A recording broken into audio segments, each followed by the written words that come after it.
Hello, this is Frontline here, and this is going to be a quick disclaimer at the beginning of the video. This upload that I have is not a modern day Frontline game episode. This one was originally uploaded to Frontline Productions, and it's actually really interesting. I was originally not going to upload this one again, but once I saw it, this is the Windows 10 edition of Minecraft, but the Windows 10 edition beta. So many things changed in the game over the years. Like, it was basically Pocket Edition ported to Windows 10. Nowadays, the game actually runs better and looks a lot more like Minecraft, like Java. So it's just interesting to go back in the day and see this video. It's not necessarily the greatest quality of my commentary, but I think that it's worth it to see this just to be able to have a little bit of a time capsule of what Minecraft was, and even though the game is still so buggy today, it's such an improvement from what it used to be. So I'm just going to show you guys the video. Hope you guys enjoy it. See you later. Hello, this is Frontline Rain 4 here. We're actually going to do a gameplay of a little bit something different. I actually have not played a game that's for the PC before, but we are going on the Windows 10 edition beta of Minecraft, which arguably may not be the best thing to go with.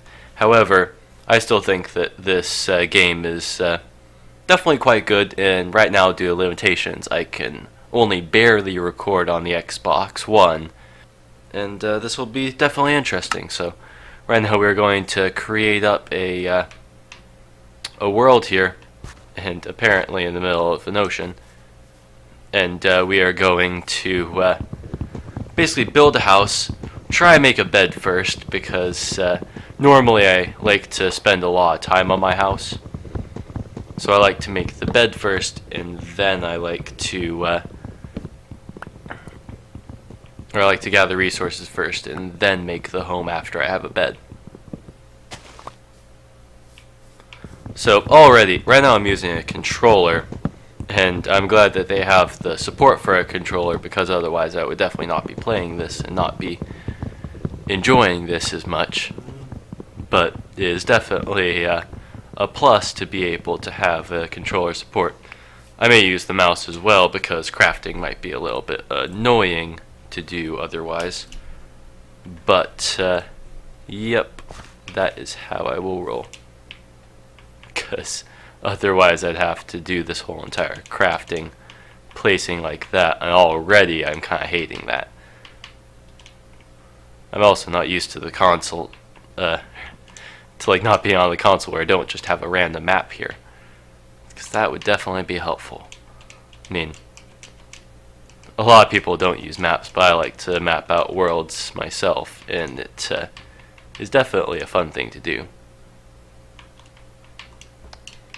So anyway, I would like to kill this cow because it is annoying me.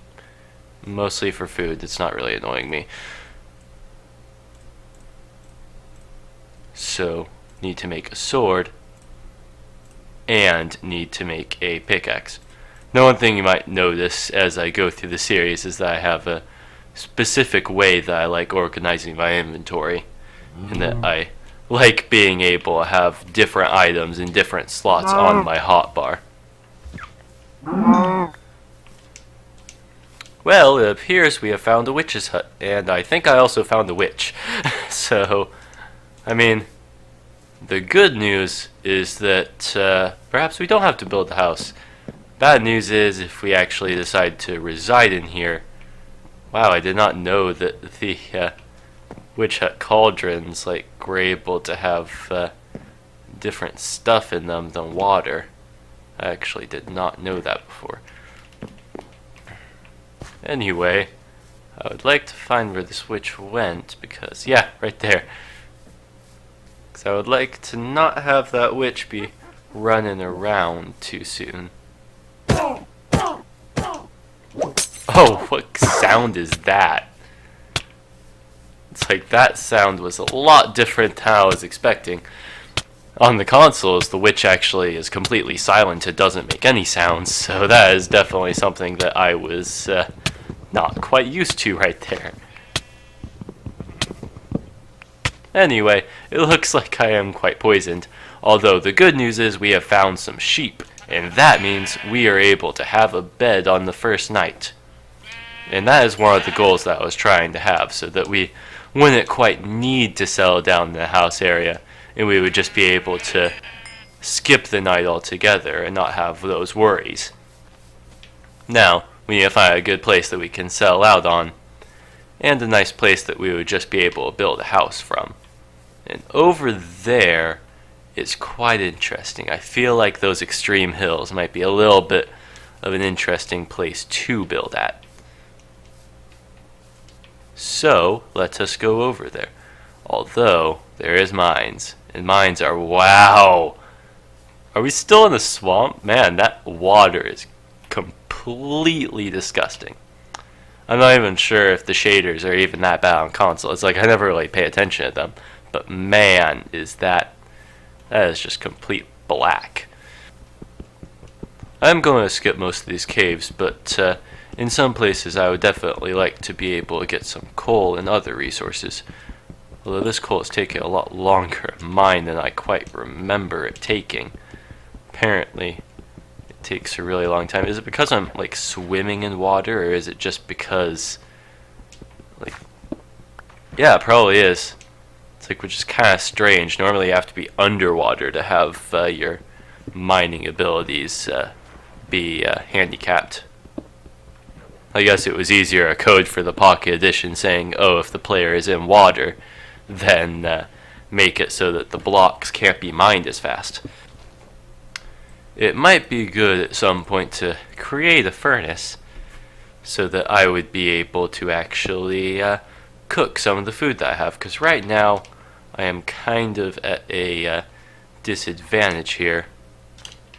So that's one tip that you might have not known, that using your old wooden tools as fuel is something that you're allowed to do and can quite help in your endeavors of early game. And now we have steak. So, now we are a lot more healthy than we were previously. It appears that this is a small little flower forest over here. I've actually never seen flower forests on console, so it's kind of interesting. Like, this is the first flower forest I've actually found naturally in survival by myself.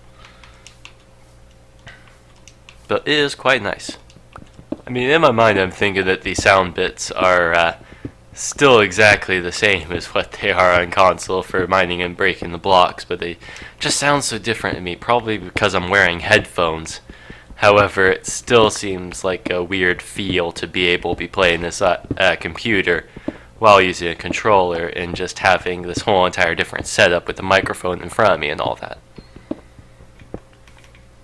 Now it is time to sleep because the sun is setting and getting smaller.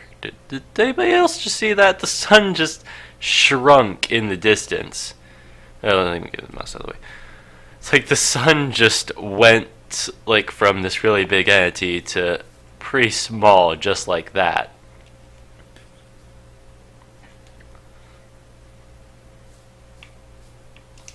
Well, anyway, it is a brand new day, and we are on the top of the mountain, surveying the land, including the really terrible looking swamp. I feel like it's so much worse on the Pocket Edition. The swamp just looks like this terrible, terrible place. Then over there is a plains, which might not be bad to try to expand to. Maybe have like a minecart track leading over there and being able to have a house up here, but having actual buildings over there. That's just a thought. Why was I breaking those blocks with my hand? I have an axe right here that I literally just crafted alongside the bed, and I just decided to not use my more efficient ways of tree mining, and kind of went to a more primitive state where I decided, me man must punch tree. Well, I know that I need more food. However, I've kind of stranded myself in a position where it's hard for me to get much more food other than what I have up here, which is nothing. Well, we might have to head back down at some point and try to find some animals, which I'm kind of surprised I'm not seeing any right now. I mean, we had some sheep. However, it seems that in the Pocket Edition there's actually no mutton that's dropped from that, so we don't even have a small amount of food. So, might as well just start working on the house area. I mean, what I was planning on doing is just like flattening out this area, like probably slightly. I'm not even sure if I really need that part there, but I just wanted to make it so that this doesn't look so. I want to make a little bit more of a flat area that is easier to build on and just a little bit better to look at, because if I tried to build a house over this, it would not have a very good foundation. It would look quite odd, to say the very least. Which I am quite saying at the very least right now. I have been doing a lot of cuts right now for this video. I haven't been talking quite fluently. It's like I haven't... I'm not very used to recording a video like this where I have to have all sorts of comments here, because I'm used to doing the videos like One Bomb Assault where I just have some transitions, or even my volunteering one had a lot of different cuts. Halo Reach. It's like it's been over a year and I haven't been returning to the genre very strongly. However, I hope that I will be able to become a little bit better at my skills over time. And I just looked at my hunger bar and right now I'm halfway done. And well, that's embarrassing. I was about to say that there was like no saplings dropping from that one, but then it turned out, oh, I guess there were never going to be any saplings dropping from that one. It does appear that there are different objects falling, though, which is very, very nice. Well, I mean, it's not quite food, but it seems like we're able to get a little bit of zombie flesh right here. Because this guy who's wearing complete leather armor and also a helmet so he doesn't burn in daylight has decided to stroll right over to me and say hello. And I say hello to you, little fella. And I guess I will also be saying goodbye very shortly as well. And I'm not used to using this low quality of stuff. It seems that on the Pocket Edition it's also very high chance that they drop armor when they're wearing it. So it seems I have the smallest amount of protection. Never mind, I have full protection because apparently every single thing that he was wearing got dropped. I remember this happening once before. I actually got a whole entire set of golden armor here. Honestly, a little bit of the features in the Pocket Edition are quite odd, but some I really like. Like if you haven't noticed so far, the drops that the different like when the different mobs drop XP when you kill them, basically they're able to dang, I should have just stuck with it when I didn't get hunger. But when they drop XP, they actually drop it immediately. They don't drop it when their bodies die, but they drop it when they actually are in the act of getting killed. So if you have like knockback, it doesn't matter where the XP is. It wouldn't fall where the entity is. It would fall where it was killed, which is something that I find quite nice. Well, it seems we did gain some hunger from that. I'm actually kind of surprised. I mean, it's not going to last very long, but that is definitely quite a good thing that just happened there. So, now my plan is to... Apparently, plan has succeeded because I was about to say find a cave.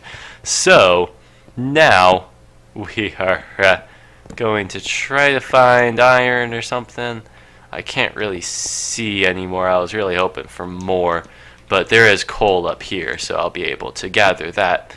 And hopefully we will be able to create some torches and explore this more, because honestly my goal was to get a full set of iron armor. I guess that's not quite necessary at this point, but it was definitely a goal of mine to do that.